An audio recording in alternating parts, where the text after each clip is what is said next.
찾아가는 말씀 기도 시간입니다.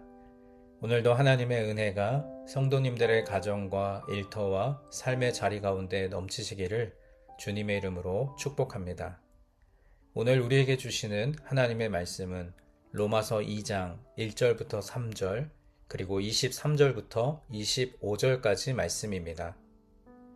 그러므로 남을 판단하는 사람아, 누구를 막론하고 내가 핑계하지 못할 것은 남을 판단하는 것으로 내가 너를 정죄함이니 판단하는 네가 같은 일을 행함이니라. 이런 일을 행하는 자에게 하나님의 심판이 진리대로 되는 줄 우리가 아노라. 이런 일을 행하는 자를 판단하고도 같은 일을 행하는 사람아, 네가 하나님의 심판을 피할 줄로 생각하느냐. 율법을 자랑하는 네가 율법을 범함으로 하나님을 욕되게 하느냐. 기록된 바와 같이 하나님의 이름이 너희 때문에 이방인 중에서 모독을 받는도다. 네가 율법을 행하면 할례가 유익하나 만일 율법을 범하면 네 할례는 무할례가 되느니라. 아멘. 바울이 복음을 전하던 시절의 유대인들은 그릇된 특권의식을 가지고 있었습니다. 유대인들은 하나님께서 세상 모든 민족 중에 자신들을 먼저 선택하셨다는 선민의식을 가지고 있었습니다. 사실 외적으로 보면 유대인들은 보잘것없는 민족이었습니다. 기원전 586년 바벨론에게 멸망당했고 예수님께서 이 땅에 오실 때까지 나라를 되찾지 못했습니다. 바울이 복음을 전하던 시절에도 그들은 로마의 지배를 받는 계급으로 살았습니다. 600년이 넘는 기간 동안 나라 없는 민족이었지만 그들은 여전히 특권의식으로 똘똘 뭉쳐 있었습니다. 그들이 특권의식을 가진 이유는 두 가지였는데 하나는 율법입니다. 세상 어떤 민족도 가지지 못한 율법을 하나님께서 주셨다라는 특권의식을 가졌습니다. 그들은 율법을 생명처럼 사랑했지요. 두 번째는 할례 언약이었습니다. 하나님께서 아브라함과 맺으신 할례 언약은 그들에게도 여전히 유효하다고 생각했고 할례를 받기만 하면 하나님의 자녀가 되고 하나님의 백성의 반열에서 떨어져 나가는 일이 없다는 생각을 가지고 있었습니다. 오늘 본문에서 바울은 이 두 가지를 신랄하게 비판합니다. 먼저는 율법에 대해서 1절에서 이렇게 말씀하죠. 그러므로 남을 판단하는 사람아, 누구를 막론하고 네가 핑계하지 못할 것은 남을 판단하는 것으로 네가 너를 정죄함이니 판단하는 네가 같은 일을 행함이니라. 여기서 남을 판단하는 사람들은 바로 유대인들입니다. 그들은 율법을 잣대로 남을 판단하기를 즐겨 했습니다.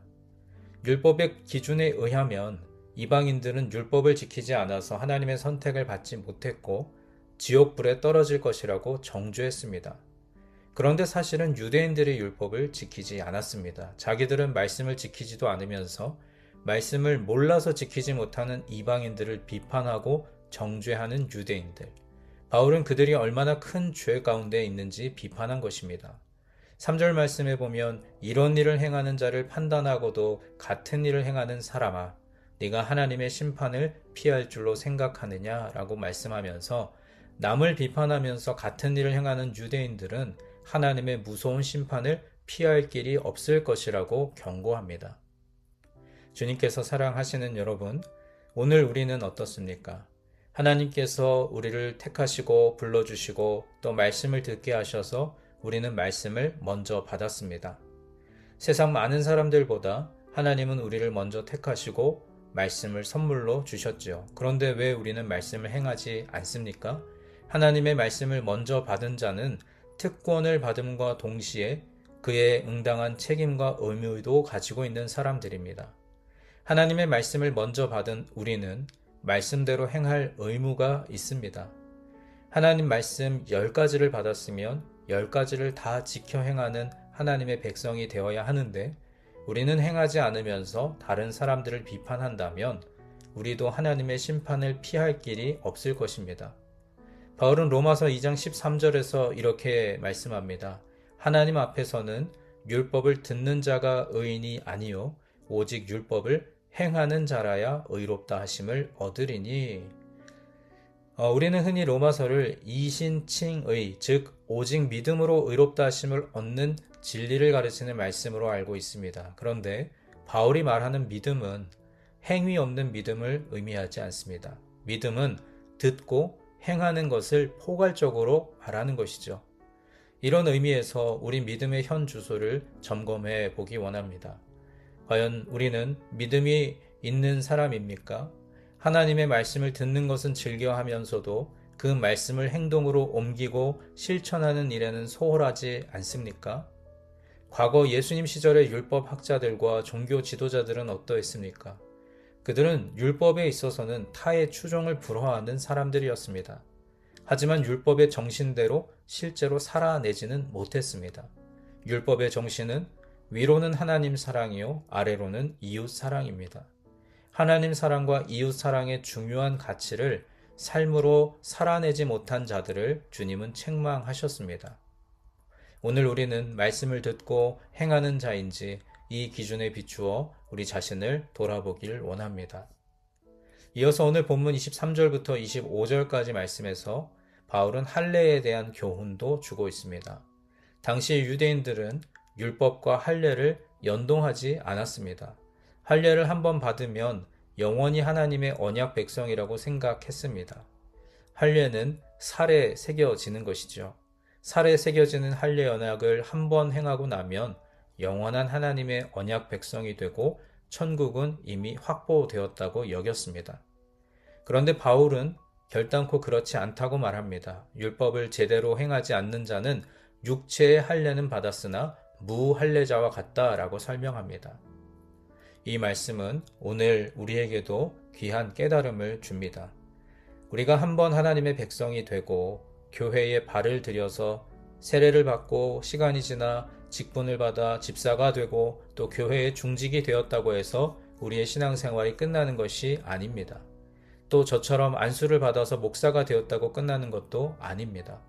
목사는 목사다워야 하고 중직은 중직다워야 하며 하나님의 백성들은 하나님의 백성답게 살아야 합니다. 중직의 직분은 받았는데 중직답게 살지 못하는 사람이 얼마나 많습니까? 목사 안수는 받았는데 목사답게 살지 못해서 하나님의 영광을 가리는 자들이 얼마나 많습니까? 우리가 받은 직분답게 행동하고 있는지 우리 자신을 돌아보아야 합니다. 한 번 받은 직분은 영원하지 않습니다. 직분 받은 자로 살아가야 하나님의 자녀로 인정을 받을 수 있습니다. 바라기는 오늘 하루도 영적인 정체성을 분명히 하고 율법과 할례가 떨어져 있지 않음을 기억하며 살아가는 복된 날 되시기를 주님의 이름으로 간절히 축원합니다. 이제 오늘 주신 말씀을 붙들고 기도하겠습니다. 사랑의 하나님, 언제나 영적으로 강건하며 주님 주신 사명을 잘 감당하는 주님의 자녀로 살아가게 하여 주옵소서. 율법을 행하며 받은 직분에 합당한 인생을 살아가게 하여 주옵소서. 우리 각자에게 주신 말씀을 붙들고 함께 기도하겠습니다.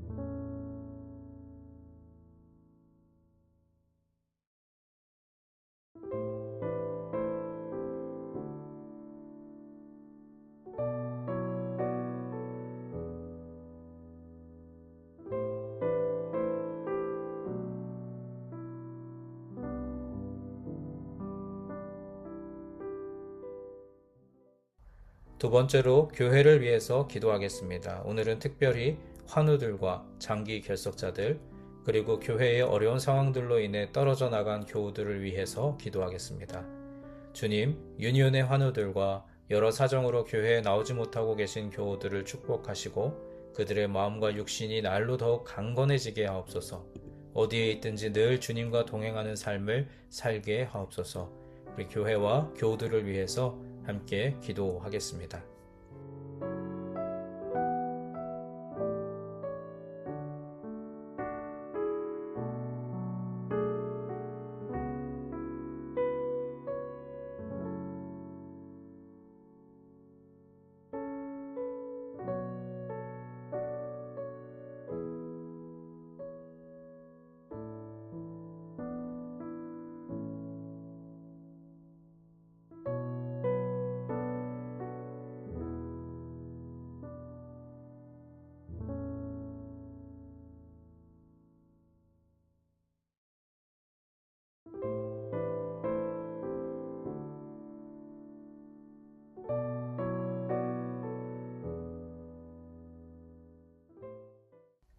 마지막 세 번째로 세상을 향하여 기도할 때 특별히 우리의 조국 대한민국과 우리가 발을 딛고 살아가는 이 땅 미국을 위해 기도하겠습니다. 하나님, 대한민국과 미국의 지도자들을 바로 세워주시고 주님의 말씀이 조국과 이 땅에 바로 서게 하여 주옵소서. 경제, 정치, 외교, 문화, 사회적으로 여러 어려운 상황들을 극복해 나아갈 수 있는 지혜를 더하여 주옵소서. 또 여러분 각자가 가지고 계신 기도의 제목 주님 앞에 아뢰며 삶의 자리로 나아가겠습니다. 기도하겠습니다.